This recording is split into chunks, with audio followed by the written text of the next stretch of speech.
again, my most favorite grandkids in the whole wide world, in the whole universe. These are my favorite grandkids and their friends. All are welcome to hear Boompa share another wonderful story today. But this story is kind of special because this story was promised to Ross Mack. Hey, Ross Mack, this story's for you. Oh, Ross Mack, this story is the one I promised you. Yes, it is. This is the story for Ross Mack that I said I would read. It's called Max and His Big Imagination. Ross Mack, do you have a big imagination? Can you see pictures when you close your eyes? Can you see them in your head? Can you hear sounds when there really is no sound, but you can imagine that there's sounds in your head? That's imagination. And imagination is a wonderful thing. Every young person should have a big, big imagination. Well, this story is about a little boy. His name is Max. Sounds sort of like Ross Mack, doesn't it? Max has a big imagination. So let us begin our story, Max and his big imagination. Get into our story. Max and his big imagination, The Beach, by Chrissy Matej. Let's go to the beach today, Mother said. Hooray, said Max. I can't wait to see what adventures we will have. Well, Mother and Max arrive at the beach. Colorful umbrellas stretch as far as the eye can see. The hot summer sun beats down. Let's make a sand castle, Max says. He gets out his shiny new bucket and spade. Bucket by bucket, golden sand piles high. Mother and Max make a sand dragon with a long, scary tail. It breathes fire, and that fire is made from seaweed from the seashore. Wow, says Max. He climbs on top of the sand dragon's back. He's a giant! And suddenly, the sand dragon comes alive. He shakes his giant head and looks at Max. You better hold on tight, he says with a big, toothy grin. And with a mighty leap, the dragon jumps upward into the air. Soon Max is flying up high in the sky, with the beach far below. The dragon dives down, down to the sea below. Max hangs on to his back tightly as they zip through the waves that are making giant barrel rolls. Flip, flop, splash! Dolphins jump out of the water, greeting their friends with clever, fun tricks.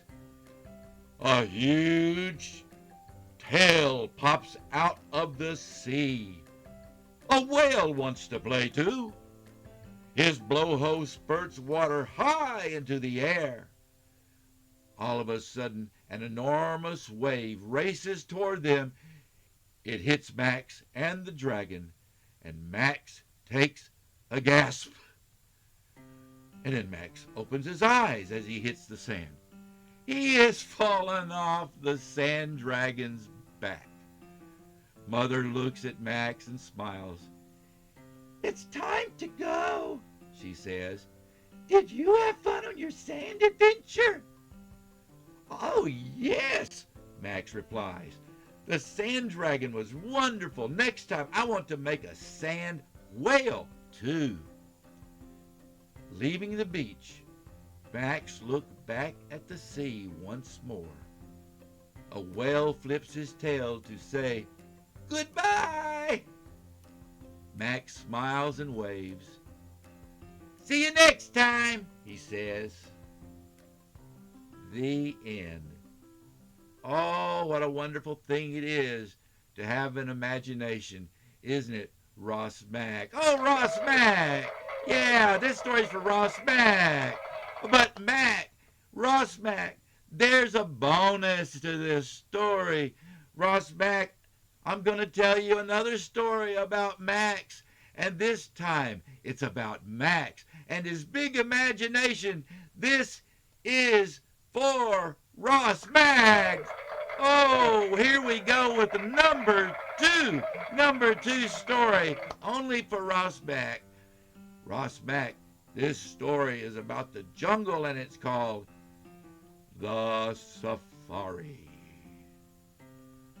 Achoo! Achoo! Max doesn't feel well. His nose drips water everywhere. You have a cold, says Mother. Stay inside today. Max nods his head. I will just play with my toys in my room. Max pulls out his explorer's hat and puts it on his head. Then, opening his toy box, he takes out his safari animals and spreads them all over the floor.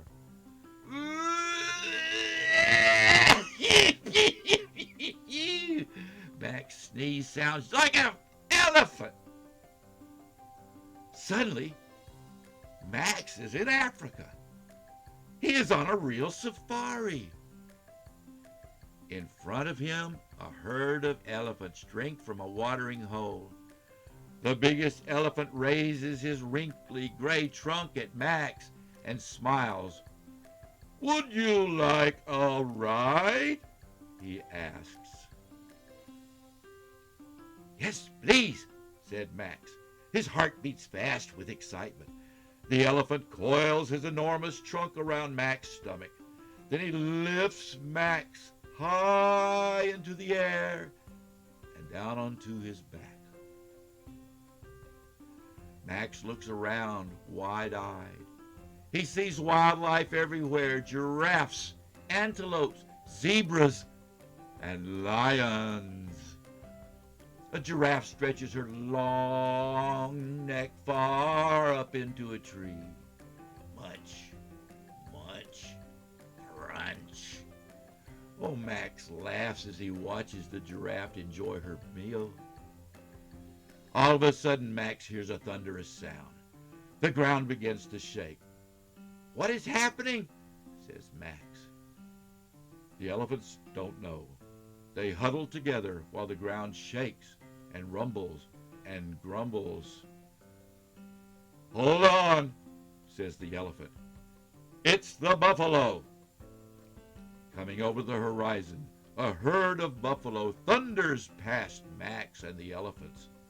A big dust cloud follows behind, covering everything.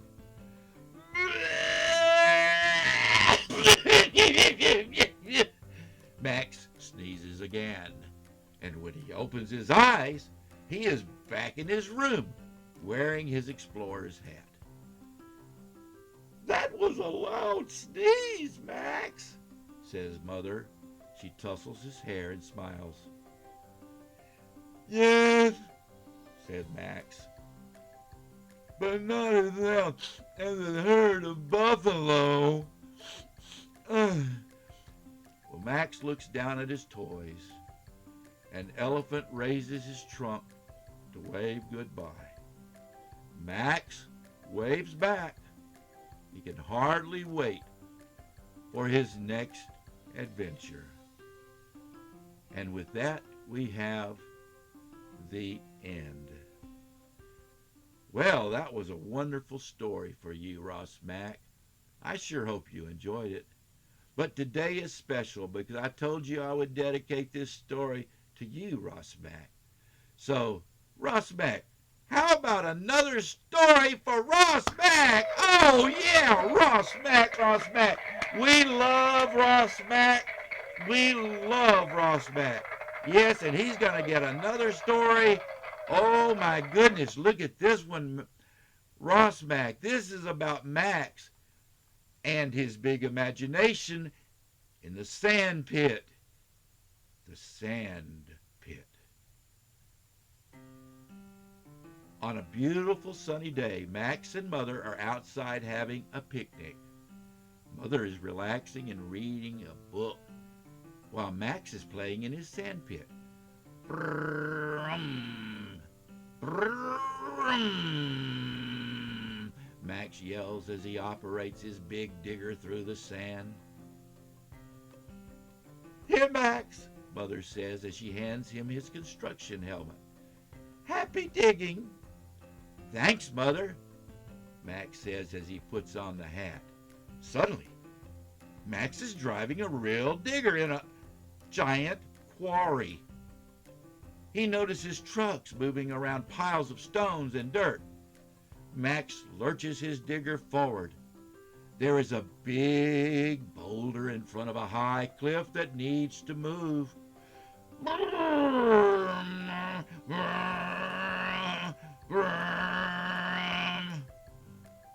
Smoke pumps out as the digger strains to pick up the huge rocks.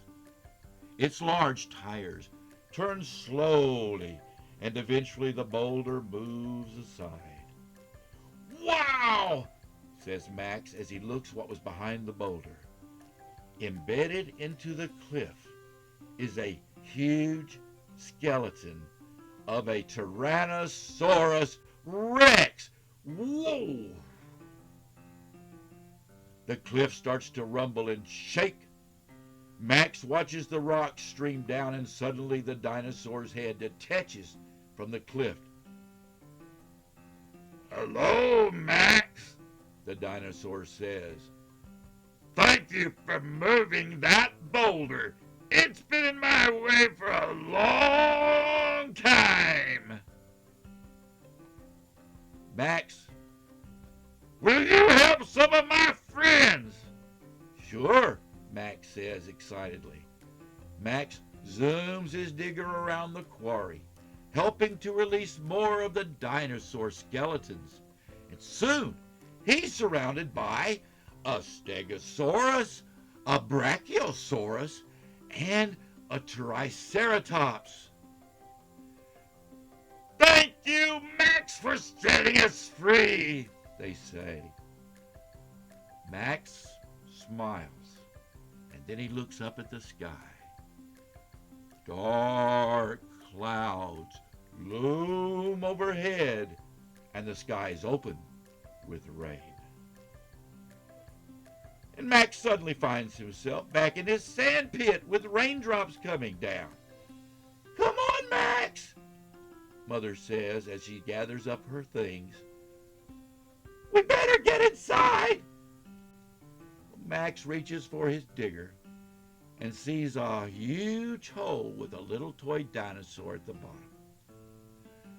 The dinosaur winks at Max, and Max winks back. And he can hardly wait for his next adventure. The end. Well, I think that's enough for today. How about you, Ross Mack? 3 stories in a row about Max and his big imagination. And Ross Mack Boompaw hopes that you and your sister and your little brother, all of you have big, big imaginations all through your life, because imaginations bring magic into your heart. Yes, imagination is important, as you could see in the stories of little Max. And Boompaw wants you to know that he read this story to you and your brother and sister and maybe even your friends with lots of love. That's love from Boompaw. That's love from Vivi. We can't see you as much as we'd like to, but we sure can say how much we love you. And we can send you stories like these. So, remember, Ross Mack, you can watch this story as much as you want. It's all for you. And I'm going to say goodbye now. And I hope all of you remember how much you're loved. We'll see you again soon. And if you like, Boompaw will put up another story or another episode from the clubhouse real soon. So for now, This is goodbye. Bye-bye, all. Bye-bye from Boompa. And goodbye to Ross Mack. Oh, yeah. Goodbye, Ross Mack, our little wonder. Oh, Ross Mack, you're so special. Ross Mack, all of these stories for you. So goodbye. Till next time.